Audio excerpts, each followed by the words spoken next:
JonBenét Ramsey, a 6-year-old beauty queen, was found dead in her own home on the day after Christmas in 1996. Her parents, John and Patsy Ramsey, became central figures in one of America's most debated mysteries. Nearly 3 decades later, the question remains, can the silent clues in JonBenét's case finally speak through advanced DNA technology? Christmas in Boulder, Colorado, was meant to be a time of joy and warmth in 1996. The Ramsey home was filled with holiday decorations, the twinkle of lights, and the quiet comfort of a family that had celebrated another year together. But the brightness of that season would soon collapse into a darkness that lingered for decades. On the morning after Christmas, panic overtook the Ramsey household when 6-year-old JonBenét was reported missing. What followed shattered not only the lives inside that home but also sent shockwaves across the entire nation. The discovery was chilling. Hours after her disappearance was first reported, JonBenét's body was found in the basement of her own house. The scene seemed both deliberate and confusing, as though the truth had been hidden beneath layers of false clues. A lengthy ransom note had been left behind, written with words that seemed almost rehearsed, asking for money in an oddly specific way. Yet despite its demands, JonBenét had never left the home where she lived. The note suggested an intruder, but the reality suggested something even more tangled. Investigators swarmed the house, but what they found deepened the puzzle. Evidence appeared scattered and fragile. The basement, once an ordinary storage space, had become the center of a crime scene that would be dissected for decades. The brutality of what happened stood in sharp contrast to the innocence of the victim. Details spread quickly in the media, sparking nationwide coverage that blurred the line between reporting and speculation. The world wanted answers, but every new discovery only seemed to create more questions. For the people of Boulder, the crime was terrifying. It wasn't just about one family, it was about the safety of every home, the fear that something sinister could strike in the most unexpected places. Neighbors whispered, theories grew, and suspicion cast shadows in every direction. The Ramseys themselves were caught under an intense spotlight, their grief magnified by suspicion, their private lives dissected in public. The image of JonBenét in her pageant costumes appeared across television screens and newspapers, a face both angelic and haunting, frozen in time. The investigation faced obstacles from the very beginning. The crime scene had been compromised, officers moved through the house before it could be secured, and crucial evidence may have been lost forever in those early chaotic hours. Each mistake planted seeds of doubt about whether the truth could ever be fully uncovered. With every passing day, the mystery seemed to grow larger than the case itself, evolving into a cultural phenomenon. The first chapter of the JonBenét Ramsey case was written in confusion, grief, and unanswered questions. It was a beginning that set the stage for years of obsession, countless theories, and a relentless search for justice. The night that should have been remembered for family celebrations became a turning point in American true crime history. And in the shadows of that winter, a mystery was born that would refuse to fade, even decades later. As days turned into months, the mystery surrounding JonBenét Ramsey's death only deepened. The crime had elements that seemed almost scripted for a crime novel, and the lack of clarity gave birth to endless theories. Some pointed toward an intruder, arguing that someone had slipped into the Ramsey home during the night, leaving behind the ransom note and carrying out the terrible act before vanishing without a trace. Others suspected that the truth was closer to home, hidden behind the locked doors of the Ramsey residence. The case became a public stage where every detail was picked apart, every action scrutinized, and every possible scenario debated. The ransom note itself became a source of fascination and controversy. Handwriting experts analyzed the letter endlessly, comparing its style and pressure to known samples from the family and from outsiders. The unusual phrasing, the oddly specific amount of money requested, and the overall length of the note fueled speculation. To some, it looked like the work of an amateur criminal trying to sound sophisticated. To others, it seemed like a calculated effort to stage the scene, a way to mislead investigators from the start.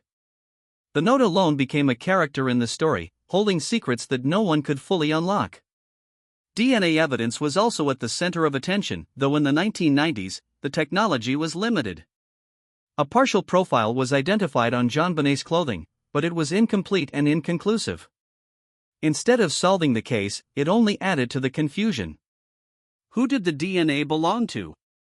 Was it from the killer, or could it have been transferred innocently from a factory worker or even someone at the store where the clothing was made?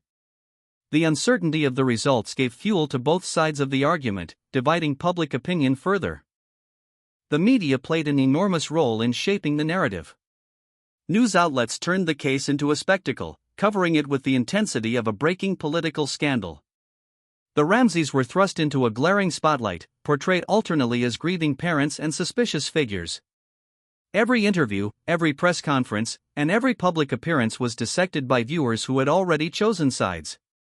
For many, the case was no longer just a tragedy, it became a national obsession, and JonBenét's image became an enduring symbol of innocence lost. Public theories multiplied, and so did the pressure on law enforcement.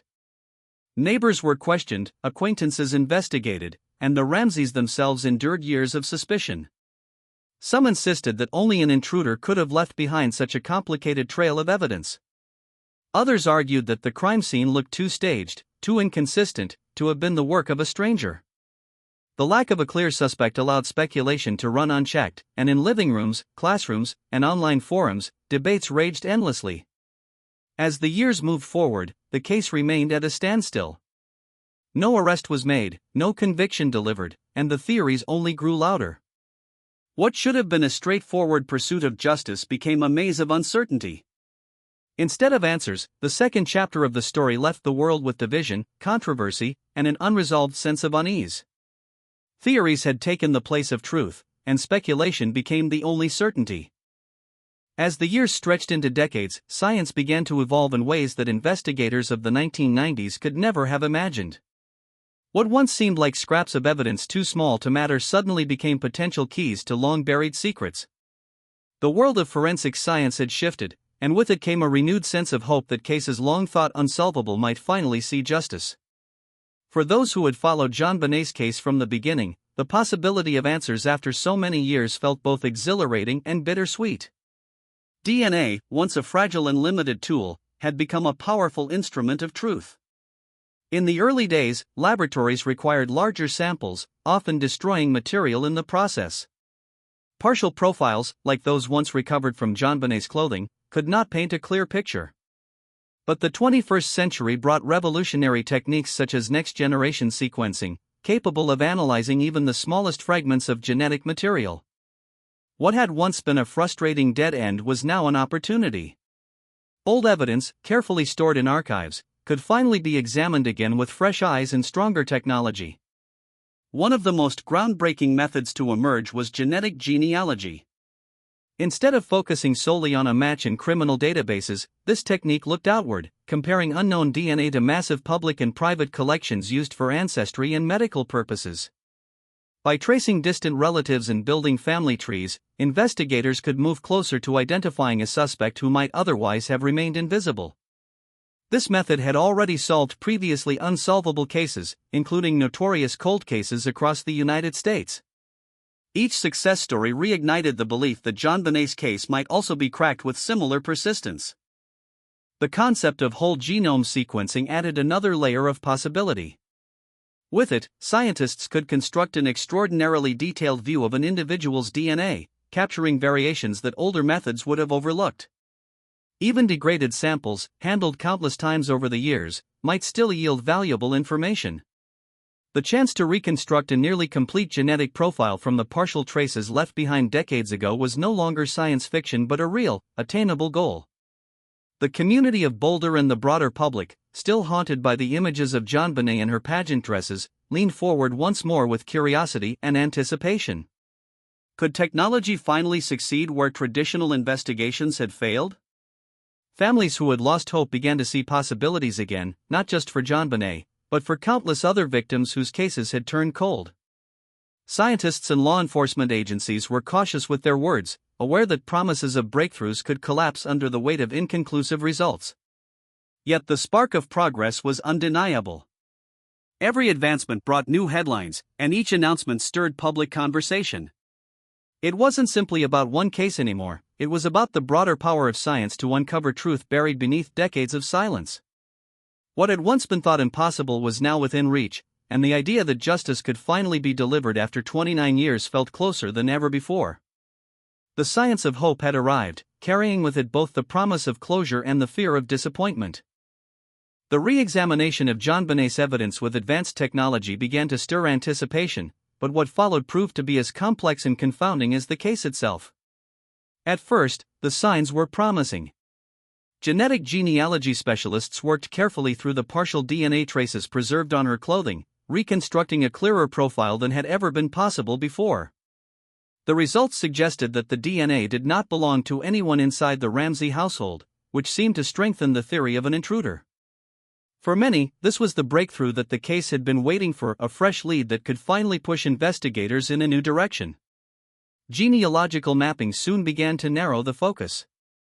By connecting the recovered profile to relatives listed in ancestry databases, investigators were able to create family trees that stretched across states and generations. The possibility that a distant relative of the true perpetrator had unknowingly uploaded genetic information gave the investigation momentum. Branch by branch, the tree shrank toward a core set of individuals, and whispers of progress began to spread. It was as though the case, long buried in dust, had suddenly taken its first breath of new life. Yet just as hope began to grow, cracks appeared in the results. Some scientists reviewing the work raised concerns that the DNA fragments may have been contaminated during the earliest days of the investigation. Back in 1996, before strict evidence handling protocols became standard, the crime scene had been disturbed by multiple people moving freely through the Ramsey house. Even the basement where JonBenét was found had not been sealed immediately. If the DNA was not pristine, then how reliable were the new matches? This doubt cast a shadow over the promising developments, leaving the public unsure of whether to believe in the progress or question its foundation. Conflicting reports emerged in the media. Some outlets framed the findings as a near certainty that the killer had been an outsider, while others emphasized the possibility of contamination, suggesting the profile might not belong to the perpetrator at all. The debate reignited old divisions among the public. Supporters of the intruder theory felt vindicated, while skeptics pointed out that an inconclusive lead after nearly 3 decades was not enough to rewrite the narrative. The very tools designed to cut through the fog of the case seemed to create a new layer of uncertainty. The twists did not end there. Analysts studying the family tree created from the genetic matches discovered that one of the potential relatives had a history of violent crime, though not in Colorado. Suddenly, discussions online exploded with speculation, piecing together theories from distant clues. But the closer investigators looked, the more complications arose. The suspect was deceased, and his timeline did not neatly align with the events of December 1996. Once again, what looked like a clear path to justice was blocked by unanswered questions. The clash of promising science and frustrating doubt left the case in an uneasy balance. Instead of resolving the mystery, the new methods exposed just how fragile and complex decades-old evidence could be. The public, drawn back into the story by the promise of closure, was left hanging once again between hope and skepticism. Every breakthrough seemed to carry with it a twist, and every answer seemed to open another question. The case had never been simple, and even with the most advanced tools in existence, the truth remained elusive. Nearly 3 decades after the death of JonBenét Ramsey, the case stands as one of the most haunting reminders of how justice can be both delayed and uncertain. The passage of time has not dulled the fascination with her story. Each anniversary brings renewed attention, each technological advance sparks hope, and each setback deepens the ache of unresolved questions. For those who have followed since 1996, the weight of nearly 30 years feels heavy, as though the answers have always been just out of reach. The promise of advanced DNA methods has created a powerful sense of possibility. With every new technique, from whole genome sequencing to genetic genealogy, the belief grows stronger that one tiny fragment of preserved evidence could finally unlock the mystery. The potential is intoxicating, the idea that a case once dismissed as unsolvable could be revived, that the victim's voice could finally be heard through science. Yet the reality remains harsh. Evidence collected in the chaos of the original investigation may never be clean enough to provide the clarity people crave. Even the most precise tools are only as strong as the material they are given to work with. Families who endure cold cases know the strange mix of hope and despair that accompanies new developments. For JonBenét's loved ones, every announcement of progress comes with the risk of disappointment. One moment, a breakthrough seems within grasp, the next, uncertainty takes over again. The possibility of closure can be as painful as the absence of it, because it constantly reminds those left behind of what was taken from them. After 29 years, the fight for answers is not just about solving a crime, it is about healing wounds that never fully closed.